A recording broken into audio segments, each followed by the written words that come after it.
Hey everybody, welcome back to another episode of The Damage Report. I'm Jon Stewart. It is Wednesday, and thus it is also here in the studio, Jayar Wednesdays.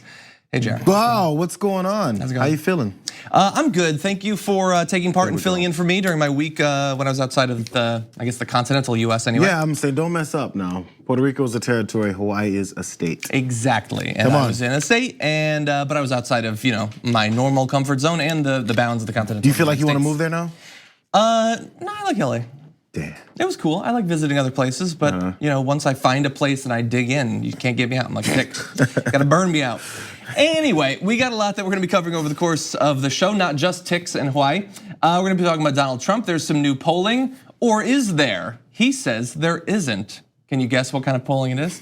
And let's see, we've got Jon Stewart making an impassioned case for the Victim Compensation Fund for the first responders of 9/11. We're gonna show you some videos there. Julián Castro has an awesome plan to combat lead poisoning across the country. We've got some numbers there that are truly shocking. And we're also gonna be joined by a couple of different guests through the course of the hour. So it's gonna be a lot of fun. You're not gonna wanna miss it. But let's start off with a little bit of fun. Donald Trump has been on one lately, and there could be a few reasons why Donald Trump has been going off on Twitter. I think though, the new news coming out of the New York Times having to do with internal campaign polling might be one of the reasons. So take a look at this. After being briefed on a devastating 17-state poll conducted by his campaign pollster, Tony Fabrizio, Mr. Trump told aides to deny that his internal polling showed him trailing Joe Biden in many of the states he needs to win, even though he's also trailing in public polls from key states like Texas, Michigan, and Pennsylvania. So we're talking about two sets of polling here. Some is the public stuff that you've seen where he's trailing both Joe Biden and other candidates in a number of different states, important ones he needs to win. And then the others are the internal polls that his campaign is spending a lot of money to conduct. Those ones we don't have direct access to, only the leaks. But we do know that he's apparently not happy with the results. That section finishes by saying, when top line details of the polling leaked, including numbers showing the president lagging in a cluster of critical Rust Belt states, Mr. Trump instructed aides to say publicly that other data showed him doing well. And we're going to show him showing them how to do that in a second. What do you think? Well, this is like triple whammy for him. First of all, he's got to deal with the fact that this internal polling shows that. Oh, gut punch. Okay, then the second strike is he has to try and convince all the people that work for him internally, hey, don't talk about this. I need you guys to make sure you lie for me publicly so that I don't look bad, because that's all he's concerned about. Number three, third gut punch, someone in the meeting that I told to not talk about this leaked it. That I did this, that I'm trying to tell them about the public, so the negative numbers come out. The fact that I'm butthurt over it has come out, and that I'm insecure about it all, it's all come out because he hates leaks. He hates that his internal people that are supposed to be afraid of him aren't necessarily afraid of him and actually probably hate him. So he can say the deep state is the people that don't like him, but once your campaign team is like, oh God, let me just go ahead and talk to someone about this because this is crazy, then he's got to deal with all three levels of this, and I love it. And a million more needless caveats. The leaks, we don't know who they are. They could be lying, I guess. And we're supposed to always assume that Donald Trump is playing 3 or 4 or 5-dimensional chess. Maybe he's dispatched these leaks to tell us that the polling is showing him losing, even though the polling shows him winning, because he wants everyone to get complacent for the next year and a half so that he can cruise through to victory. Wait a second, the good news is probably that currently he's down in these polls, but then as soon as he unveils this policy, his political platform for the next term, it'll all turn around, right? I think I know what that platform is gonna be. I think I've been hearing about it for a few years. So this is the reporting for the New York Times. Let's go directly to the most powerful man in the world who had this to say: the fake news has never been more dishonest than it is today. I have a feeling tomorrow it'll be more dishonest from your point of view. Thank goodness we can fight back on Capital Social, Capital Media. Their new weapon of choice is fake polling, sometimes referred to as suppression polls. They suppress the numbers. Had it in 2016, but this is worse. The faked, corrupt news media said they had a leak into polling done by my campaign, which, by the way, and despite the phony and never-ending witch hunt, are the best numbers we have ever had. They reported fake numbers that they made up and don't even exist. We will win again. So first of all, I think that if he's going to do internal polling in the future, he should just have Rasmussen do it, because that at least will put his mind at ease a little bit. It's possible. It's possible that the leak was lying. It's possible that reporters at the New York Times just made up polling data, and all the public polls, including ones that we're gonna show you, are all just made up. That's possible. Think about how I guess. Think about how exhausting it is to work with someone who denies reality and the truth. Or maybe they're in the position where they can actually change those polls or change people's opinions about them, and you work for them to help them do that, yet the response is always, hey, cover it up, don't say anything, do this, do that. Imagine getting up in the morning at 6 a.m. and you gotta go and work with this guy. And you're like, oh. So we had some truth hit us the other day and we have to do something about it. But instead the solution from our dear leader is ignore it, lie about it, say it isn't true. Well, and I saw that in real time today where this morning Kellyanne Conway was on the news and she was saying that the polling shows them dominating and it's never been better. None of that's true. She's good at her job, I'll give her that.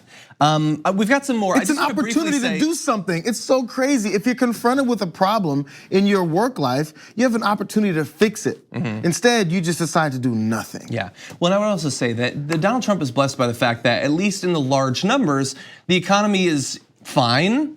Not in terms of wages necessarily, but in terms of unemployment, it's fine.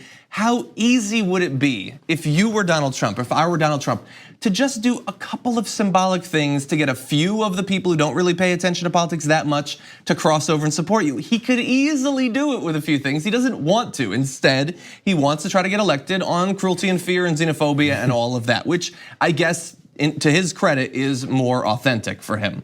And I just want to briefly say, from time to time, we will criticize individual polls. We just made a joke about Rasmussen. That joke is founded in the fact that back in the 2016 cycle, out of I think 26 major pollsters, they were the least accurate. Okay, so we joke about their inaccuracy, which has been demonstrated historically over the course of years, if not decades. And in individual polls, you can dive into the crosstabs and you can take issue with the way that they conducted it. But I have no interest in the people, whether they started in 2016, some of them are still here, where they're just like, polls don't mean anything. No poll means anything. I mean, after all, the polls showed that Hillary Clinton was supposed to win and she didn't. Okay, the polls showed her winning by a couple of points nationally, which she did. And they showed when you got down into individual states that it was pretty close and they only needed to be off by a point or two for him to have the extremely narrow wins that he did. If you want to take that and run with it to say, I never have to take seriously or even think seriously for a second about a poll, feel free to do that. You'll remove some of the cognitive load from the rest of your life. You're probably not going to be accurate in your analysis of politics though. Anyway, let's move on to a little bit more of his whining and complaining, because as we said, it would be really easy for Donald Trump to sail into a second term if he really wanted to, but he's taking a different route. Unlike nearly every recent modern president, this is coming from the New York Times, by the way, who sought re-election, Mr. Trump rarely, if ever, speaks to aides about what he hopes to accomplish with what would be a hard-won second term. His interest is entirely in the present and mostly on the crisis of the moment. That's in line with what we know about his attention span, basically. He also has complained about traveling too much, but then lashed out at aides demanding to know, why am I not doing more rallies? He insists on having final approval over the songs on his campaign playlist, as well as the campaign merchandise, but he has never asked to see a budget for 2019. So all of this is just, it's as flailing as one of those inflatable arm flailing tube men that you see outside of car sales and stuff. It's like, I don't want to travel, I'm really tired, get me to Miami, I want to go to Boca or whatever. I don't have any plan for what I'm gonna do with 4 more years of the presidency, but I'm really interested in what color the wall is gonna be and what sizes we stock on hats and socks on the website. I'm telling you, this is childlike. I'm gonna compare each levels of this to a kid, and my kid is way more mature than this guy. He complained about traveling too much. If you're in the car too long with my kid, he goes, I'm so tired of driving all day. Okay, number one, he lashed out about asking, when are we gonna do more rallies? He wants more parties. My kid's like, hey, I wanna have more parties. When am I gonna be able to go to my friend's house? You complain about going to your friends, have more fun. School is too long. Then he goes, after that, because he's traveling too much, but then rallies, obviously those two things collide. Then he wants final approval of songs. My kid loves his playlist. He says, here, can I listen to music in the car? He always wants to take my music and play his, number 3. And then lastly, he wants campaign merchandise, but never asks to see the budget. He's like, hey, I wanna buy this. Hey, let me buy that $150 jersey. I said, do you have $150 to spend on this jersey? He doesn't care. Where does money come from? He's a child. It's every element of way he approaches his campaign, his life, his presidency is like a kid. Yeah. Except when someone says, hey, Donnie, it doesn't work that way, he just falls on his back and starts screaming. At least mine goes, okay, that makes sense.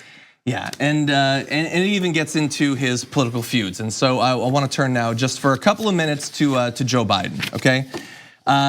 New polls coming out. Donald Trump obviously not happy with them. They show him losing to virtually everyone, but at least in this current poll, this Quinnipiac poll, he's losing worst to Joe Biden by a couple of points. So in this poll, Biden's up 53-40 over Trump. You have Sanders at 51-42, so a little bit closer. Harris and Warren both at 49 to his 41 or 42. Buttigieg and Booker not doing quite as well, which is actually interesting because in past polls, I've seen Harris and Warren not doing as well against Trump as candidates like Buttigieg and Booker. But now you see it's pretty close. But what stands out there is that he loses to everybody. This is some of the polling that he's been complaining about. But at least right now, Biden is beating him worse. Now understand, I am saying this as a person who, Biden is not my number one. He ain't my number two. He's not at number three. We'll talk about 4, 5, or 6 at some point. So understand that, but I also can read numbers. And so I'm curious, is he scared of Joe Biden? This is a quote from the New York Times. In conversations with donors and allies, the president has continued to refer to him as feeble. Mr. Trump is 73, Biden 76, so that 3 years is when you become feeble. And noted that he was part of the Washington establishment, giving Mr. Trump an opportunity to run as the outsider, even from his perch in the Oval Office. That's absurd, but I'm sure he will still do it. I mean, the fact that he's literally the president, he's gonna run as an outsider. We need to take back our country from whoever's been in charge. And let's see, and a quote from Sam Nunberg, a guy who worked for Trump, says, he views Biden as a failed vice president who's going to be savaged by the left in the primary to the point of an unelectability. He also doesn't believe he has energy. Some of that might be true. The energy thing is a little bit funny from a guy who lays in bed all day watching Fox News while eating filet-o fish. Yeah. So, you can and complains about traveling. He's definitely a guy who plays his hand and he talks and he shows who he's worried about. So of course he's worried about Biden. He looks at the numbers, he knows what's happening.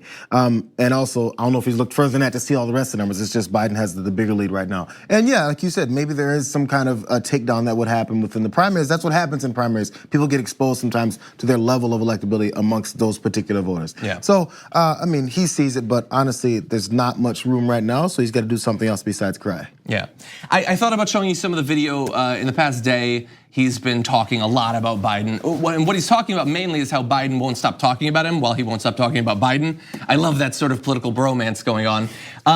But he, in talking about Biden, I don't know if he's actually worried about him as a candidate. I think that he thinks that he would be able to be attacked for a number of the same reasons we think so. But he can look at a number and he can be worried about that. I will say 530 days out from an election, these polls have zero predictive power, by the way. I believe even at 300, 250, they have virtually no predictive power. So we gotta wait on that.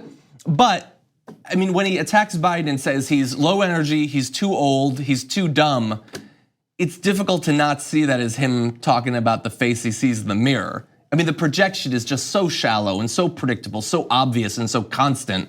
To some extent, I think I like watching him attack candidates because at least it lets me get a little bit of a look into his own internal thought process, to the extent that there is one. Okay, we're gonna take a short break. When we come back, Parker Molloy is gonna be joining us from Media Matters to talk about the right-wing censorship and how much they actually care about free speech after this. We need to talk about a relatively new show called the Republic, or UNFTR. As a Young Turks fan, you already know that the government, the media, and corporations are constantly peddling lies that serve the interests of the rich and powerful. But now there's a podcast dedicated to unraveling those lies, debunking the conventional wisdom. In each episode of the Republic, or UNFTR, the host delves into a different historical episode or topic that's generally misunderstood or purposely obfuscated by the so-called powers that be, featuring in-depth research, razor-sharp commentary, and just the right amount of vulgarity. The UNFTR podcast takes a sledgehammer to what you thought you knew about some of the nation's most sacred historical cows. But don't just take my word for it. The New York Times described UNFTR as consistently compelling and educational, aiming to challenge conventional wisdom and upend the historical narratives that were taught in school. For as the great philosopher Yoda once put it, you must unlearn what you have learned. And that's true whether you're in Jedi training or you're uprooting and exposing all the propaganda and disinformation you've been fed over the course of your lifetime. So search for UNFTR in your podcast app today and get ready to get informed, angered, and entertained all at the same time.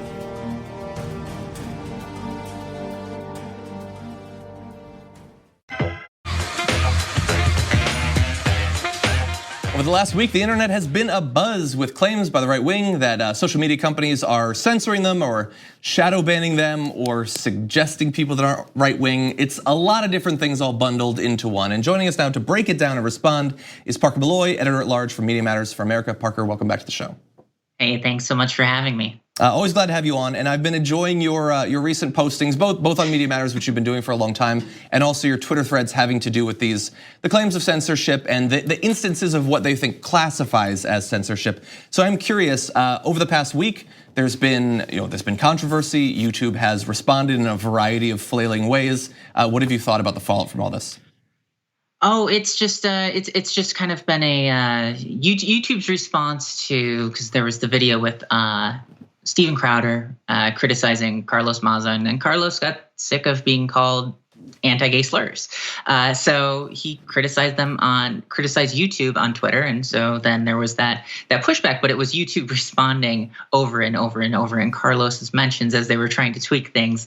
That shows how broken everything was. Mm-hmm. But also, this issue doesn't just go back a week. Obviously, this goes way back, which is something that I sort of looked at in a recent Twitter thread where I looked back at how in 2016 there was this push to say that Facebook was discriminating against conservatives based on one article.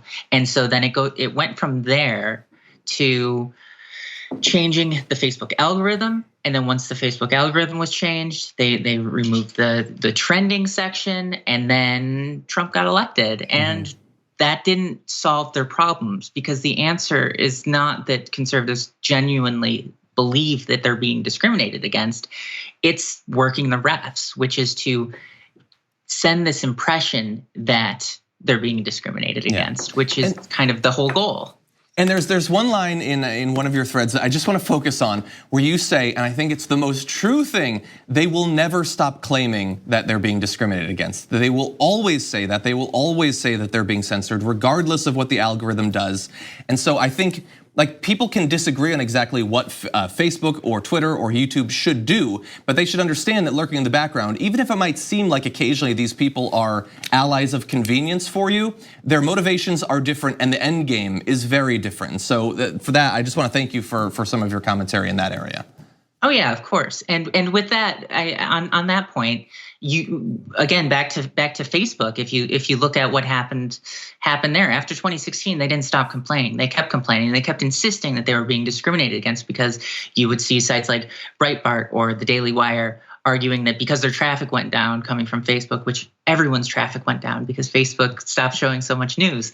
Mm-hmm. They argued that was part of some anti-conservative bias, and people could post stats showing that still conservative sites were dominating on these platforms, but they weren't buying it. It didn't fit their narrative. And then you end up in a place where Diamond and Silk are testifying before Congress because one of their videos got flagged for a few moments or something along those lines. So the goal is obviously to totally game the system, to create a world where bias exists. They're not trying to eliminate it. They're trying to reinforce it. Yeah, so continue it and enshrine it. And just to give people an idea of how broad this is, I mean, censorship or violation of your First Amendment rights is supposed to, I grew up in school learning, have to do with the government infringing on individuals' rights. But it goes as broad as this. Ted Cruz was complaining on Twitter that he was only being suggested that he should follow other Democratic politicians, and maybe we should look into this. What did you think about that? Sometimes I don't know if they're being honest with these things, or because Ted Cruz is a smart guy. He's smarter than he puts on a lot of the times. And in that situation where Facebook was suggesting to follow certain members of Congress who weren't who were Democrats, that section, which is on the search page, which is where you'll see like the Twitter moments and stuff like that, that section tends to serve you a lot of examples of people you don't follow so that you follow more people. And so the heading was Congress.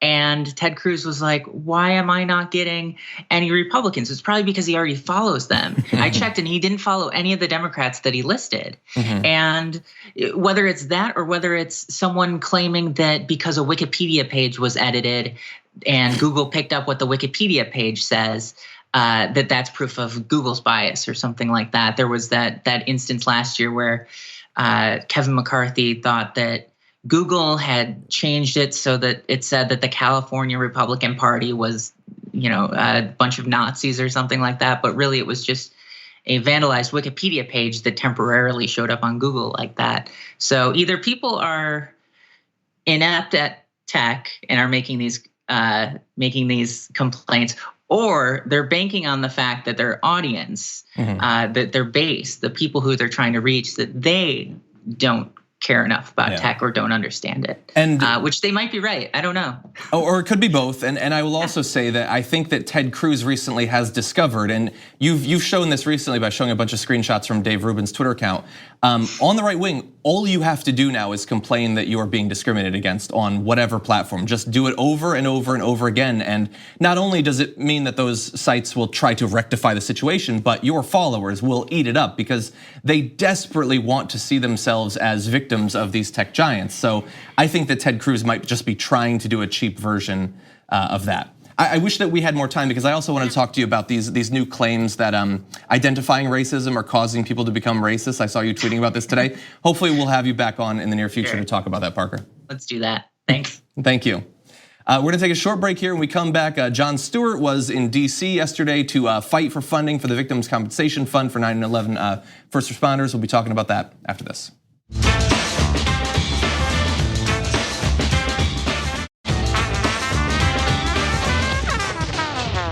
Jon Stewart was back in DC yesterday to once again fight for funding for the Victim Compensation Fund, intended to correct many of the medical issues for first responders on 9/11 for the cancer and respiratory illnesses that they developed at that time. He needs to keep going there because they can't seem to fund it for more than a few years at a time. We've got a few different clips of him. First, he addresses the fact that at this particular committee meeting that he went to, many of the members weren't actually there. Behind me, a filled room of 9/11 first responders. And in front of me, a nearly empty Congress. Sick and dying, they brought themselves down here to speak to no one. It's shameful.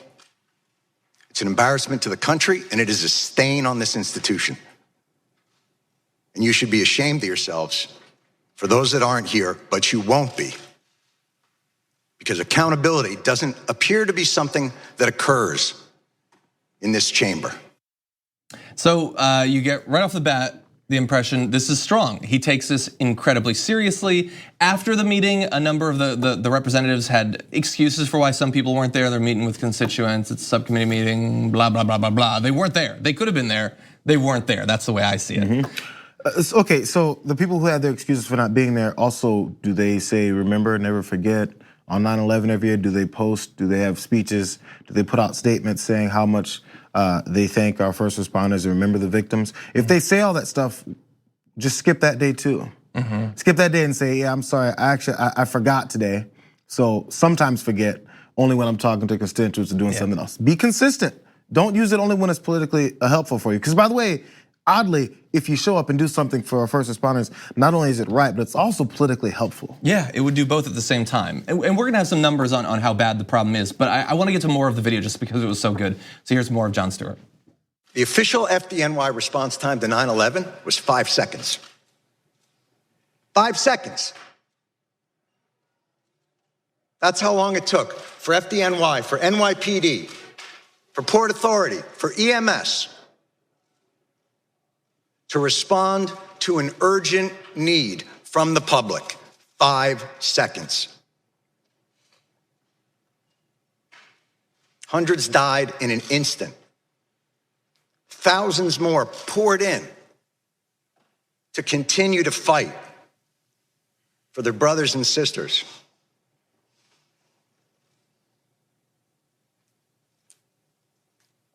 The breathing problem started almost immediately. And they were told they weren't sick, they were crazy. And then, as the illnesses got worse and things became more apparent, well, okay, you're sick, but it's not from the pile. And then, when the science became irrefutable, okay, it's the pile. But this is a New York issue. I don't know if we have the money. And I just want to briefly say there, I know a very popular show recently, like the highest rated HBO show ever is Chernobyl. Have you seen Chernobyl? No. So Chernobyl, like broad brush, is about the response to Chernobyl, the disaster, but about governments hiding the truth of the health effects of this sort of thing. And like my girlfriend pointed that out yesterday, and I was totally, sorry, fiance, she was totally right. This is the exact same thing. They denied it and denied it year after year as people developed respiratory illnesses and cancer. And I don't know if you've heard this, but in those diseases, acting fast is really important. And so when you lose years of time, either in correctly identifying the illness or getting the money to actually do something about it, people will suffer and people will die that did not have to. And they're still doing that, by the way. He's in the room trying to convince them to stop doing it now. But it's just interesting that at a time when this pop culture like sensation, Chernobyl, is out there, like we're seeing an instance of that. You can find others, but this is one in our very recent history. But there, he says the excuses always are, this is a New York problem, we don't have the money. It's always the way it works. And you know what? And it comes back to, and also think about how many times this president talks about how much he got a depleted military. Oh, our fighter jets. Oh, our depleted military. You know what I did? I threw tons and tons of cash at it, and then it fixed. Where does the tons of cash come from? Every time we start a new war, does anybody say, we don't have any money for it? Hey, let's wait on that. Hey, let's see what we're doing first. When it comes to things like actually helping constituents, Americans, first responders, in any situation, doesn't matter. Poor folks, folks who paid into Social Security, folks who deserve health care, all of it in general, it's where are you gonna get that money from? Man, we're broke. America is broke. We're sick of throwing money at things when we don't have money for it. We have money for military, but we don't have money for this. But we start wars based off what happened after 9/11. We have money to throw money at that. We still are. Constantly, but still no money to throw at the people who tried to save folks. Yeah. The official position of the US government, our politicians, and most of the media is healing people's expensive, killing people's on the house. That's basically it, and you're not supposed to question it. One more video from Jon Stewart. Just after this, watch the whole 8 minutes. It's all great, but this is particularly powerful. And I am awfully tired of hearing that it's a 9/11 New York issue. Al-Qaeda didn't shout death to Tribeca. They attacked America, and these men and women, and their response to it is what brought our country back. It's what gave a reeling nation a solid foundation to stand back upon, to remind us of why this country is great, of why this country is worth fighting for, and you are ignoring them.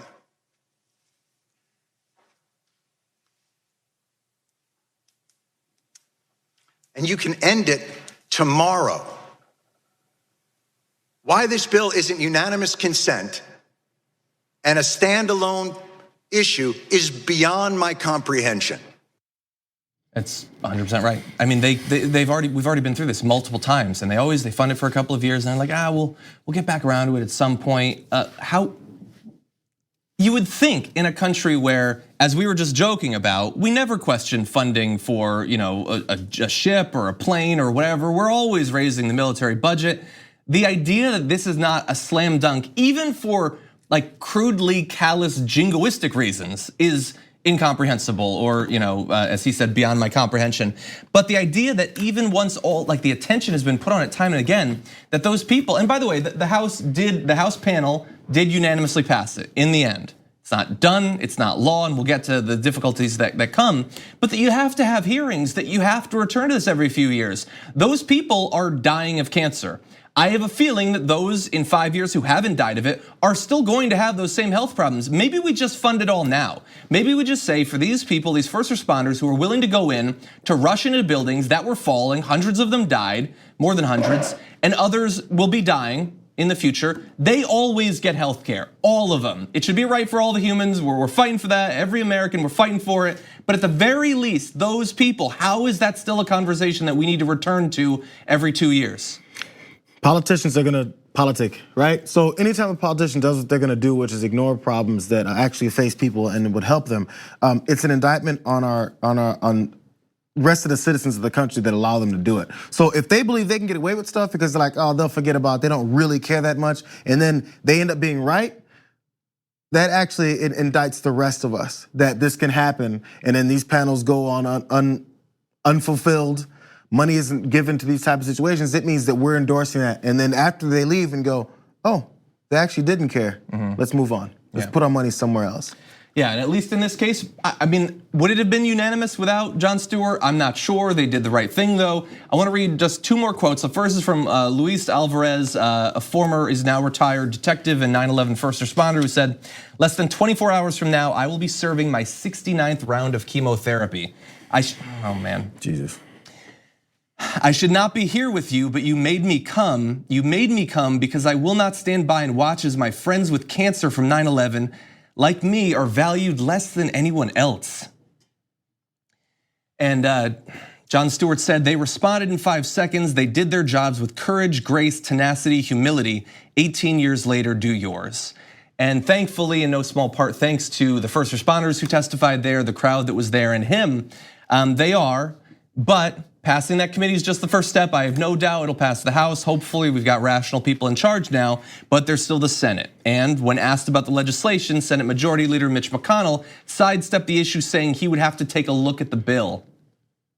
When people say they have to take a look at a bill, or I have to read it, or I'm not educated on that yet, politicians, when they do say things like that, you know, it could be a multitude of things. They have read it and they don't want to talk about it. They haven't read it and they don't give a damn. Or they're just not going to get to it anyway, and they're like, let's just move this along. I need to get out of this press conference. I can't answer it with any kind of real backbone to it because I haven't read it yet, and you move on. So then someone should ask, are you going to read it this afternoon, Mr. McConnell? I mean, when are you going to get to it then? He needs to have it in his schedule to read the bill. So you know those stand up to cancer things they do at the baseball games? It's a big, any cancer things. And it points out how many people have actually been affected or known someone who has gone through cancer treatments or has passed away from it. And everyone has a name on a card, right? Think about it that way. The people you put on the stand up to cancer card, these politicians don't care about.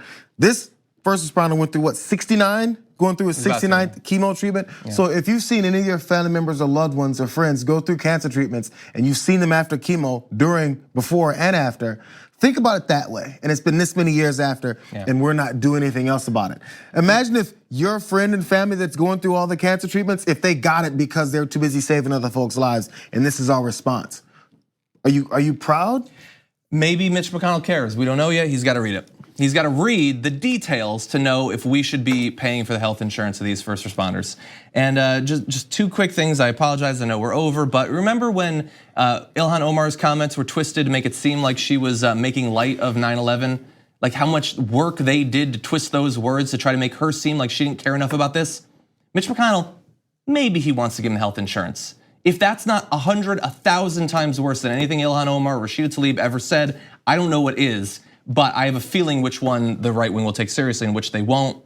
Finally, I just want to say, because we're talking about this right now, I miss Jon Stewart. He really is, he's one of the greats. Like combining great comedy with a broad base of knowledge, actual passion and authenticity, a guy who actually cares, who by the way, could have kept doing it. He could have cashed in any number of different ways and he decided not to do that. He passed it on to other people. He's moved to just directing small projects and doing activism on the side. Just a great guy, once again, doing the right thing. Those Hollywood libs. It's Hollywood libs. Okay, we're gonna take a short break. When we come back, more for you.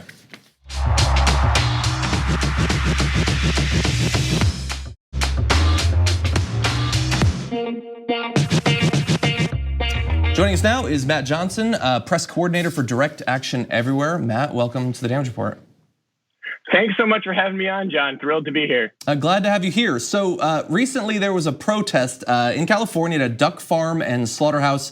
I've seen video of the protest, but can you tell us a little bit about what happened there? Yeah, absolutely. So Direct Action Everywhere, the animal rights network that I'm affiliated with, for literally years, we've been submitting evidence of criminal animal cruelty to the relevant authorities in Sonoma County, California, regarding what's happening inside of some of these factory farms. And more recently, it was specifically this duck farm that you refer to. And unfortunately, the authorities have repeatedly just simply refused to take action when we've reported it to authorities at all levels.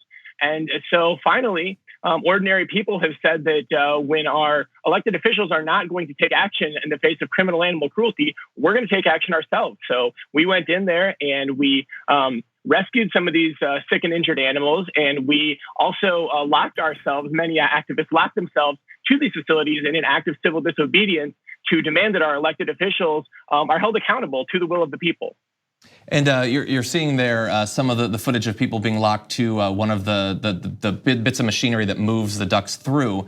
And it looked like from the video that the machine was started up either intentionally or accidentally. Can you clarify that? Yeah, absolutely. And actually, we're not sure exactly how that came to happening. But yeah, we had these activists who locked themselves to this machinery. And then a few minutes later, somehow this machinery was turned on. And we had an activist who was really viciously yanked up against the machinery and kind of had his neck wedged up against a steel beam, and his face was turning blue. It was a really scary situation.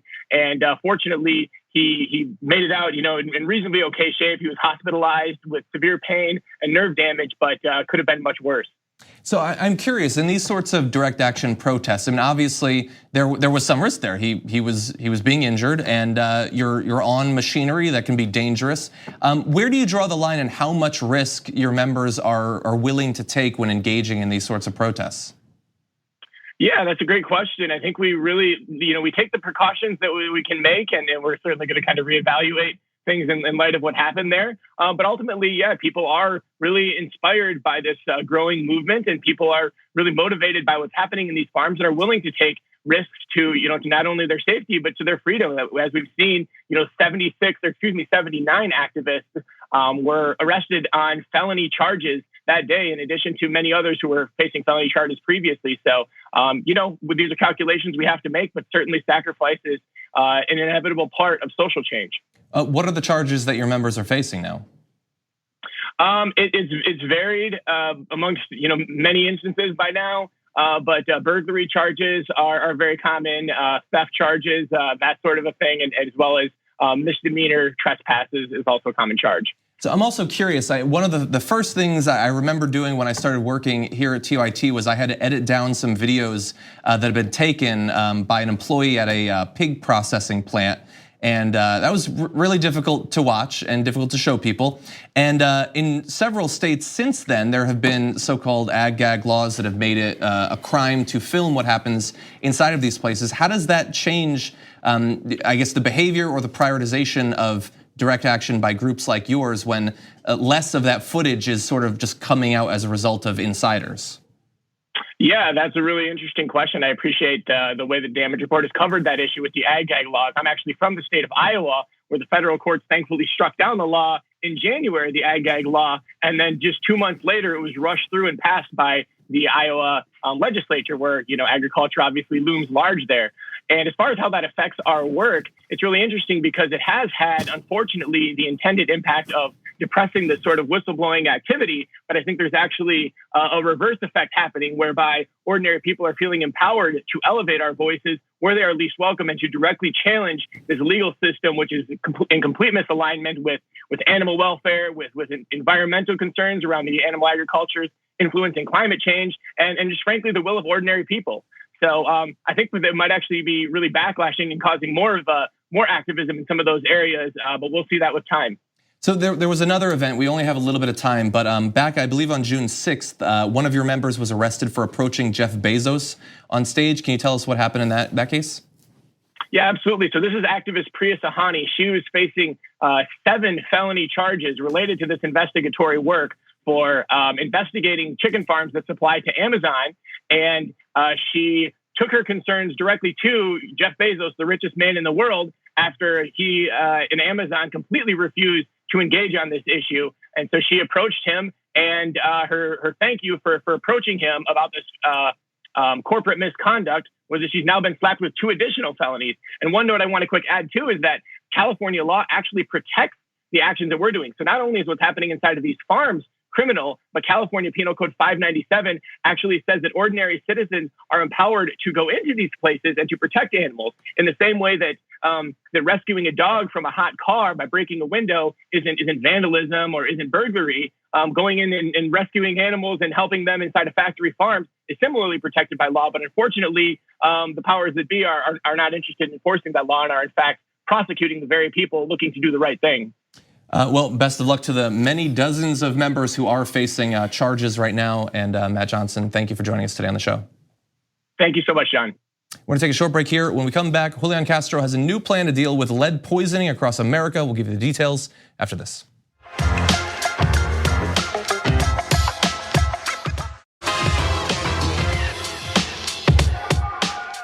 Democratic primary candidate Julián Castro has a new plan to deal with the country's still unresolved lead poisoning problem. He's got it on his website. There's a lot to it. We're just gonna give you a couple of the most important details because this is a huge issue that nobody talks about, nobody does anything about, and this plan looks pretty good, at least on its face. He would ask Congress to allocate $5 billion per year for 10 years to replace lead pipes and address lead contamination in paint and soil, quote, in areas of highest need, as well as an additional $100 million per year towards preventing lead poisoning in children. And for people whose blood has high levels of lead, Castro's plan includes provisions for treating lead poisoning under universal health care, mandatory lead testing for children under 2 years old, and support services including counseling, tutoring, education, and nutritional needs as well. And so he's really coming at this from two sides. From the people who are already poisoned because we have not done anything about this for the last half century, even though we've known how bad the problem is and we know what we need to do to fix it. He would provide healthcare for those people. Although that can help, it will never repair the damage that has been done, especially to kids who were exposed at a young age. And also finally strip the pipes and the paint and the contaminated soil and things like that that continue to contaminate people every day, including right now as I'm reading this. It is an expensive thing. $50 billion might not be enough. It might only be a fraction of what's needed, but at least he is taking it seriously. It could drive a national conversation if people do take this seriously. And so, good on Julián Castro for actually suggesting it. So, I mean, I guess I'll guess that the next response will be, oh, where are you gonna get the money for this? These libs, again, with their constant pushing for money to be thrown at things. You mean like Americans, the greatest country on earth, the one that's better than others? Again, and we talked about it before, Donald Trump promised $700 billion to the military on top of another $730 some odd billion to the military to do what? Is this building lead pipes? Is this preventing children from getting sick from it? So again, it only applies to the people that have the means to avoid the destruction of America. So we're making America great again by throwing more money at the military to destroy other countries because that makes us great instead of investing it in ourselves. We have money to throw at things, we just don't have money to throw at the right things, is what we continue to see. No one's gonna blink twice when they hear that number. He bragged about that number. $700 billion because I didn't do anything, I had bone spurs. And he's not the only one. A lot of Republicans and a good number of Democrats not only voted for it, but would brag about having voted to increase the military budget. So yes, as you will point out, at some point, it's just the name that occurs to me, Jake Tapper will say, but how do you pay for it? I would respond by, how do you pay for having a country where millions of your citizens have artificially lower IQs, learning disabilities, ADHD, all of those things? These are people that are gonna have health problems throughout their life. They're gonna be less productive on the job. They're not going to invent new services and products. They're not gonna start businesses necessarily. Think about all the economic damage that is done over the course of a half century or longer from these people having been permanently set back because they were exposed to lead when they were younger. And also understand that while this is a problem that is across America, obviously certain communities are far more affected by it. And that seems to be recognized in this plan.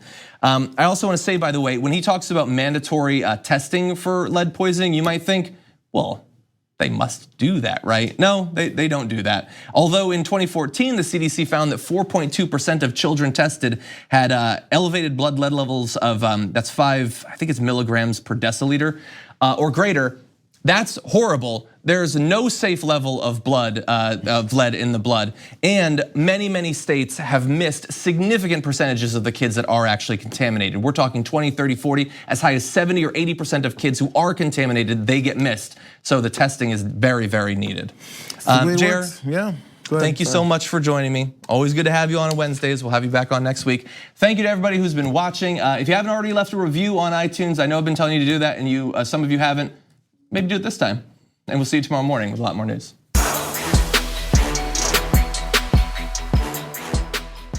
Thanks for listening to the full episode of The Damage Report. Support our work, listen ad-free, access members-only bonus content, and more by subscribing to Apple Podcasts at apple.co/TYT. I'm your host, John Adarola. I'll see you soon.